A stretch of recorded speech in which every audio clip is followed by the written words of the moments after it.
So mga kabayan, no? Hindi po siya casino chips. Ito ang bagong Bente coins ng Pilipinas.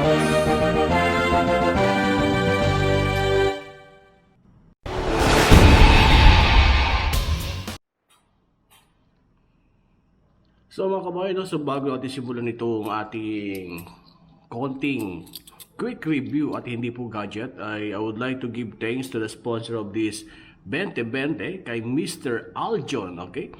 Mr. Aljon, thanks for this Bente straight from, okay? Very fresh from Bangko Sentral ng Pilipinas, okay?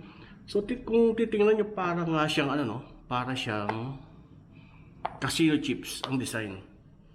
20. So if you would like or look closely, so may kabigatan siya compare sa mga ordinary coins. At may mga lettering or messages doon mismo. Wala lang tayong microscope, pero dito sa side na to ay may mga wordings na mababasa via microscope. Okay? At sa likod naman, as usual, ang logo ng Bangko Sentral ng Pilipinas at ang Malacanang. At di ko alam anong klaseng, kita nyo ba? Kung anong klaseng halaman to. Ano ba to? Okay?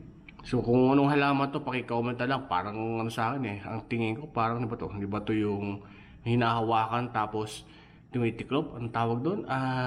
Makahiya.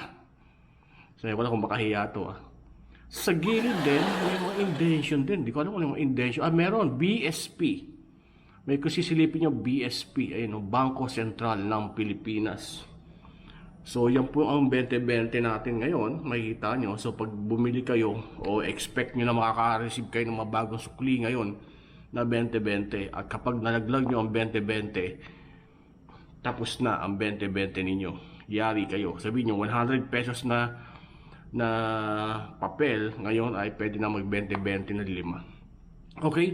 At may sinasabi nga rin daw na mayroon rin daw 5,000 coins. So hinahanap ko ngayon yun, no? So kapag makita natin yung 5,000 coins na yun, i-share ko rin sa inyo. Okay? So abangan nyo, kalat na rin itong 20 coins na to. Okay guys, so this is a quick review only, and go check my other videos, okay, of BN Fat Biker Studio, and many more videos to come. Okay, so thanks for watching guys. Thank you.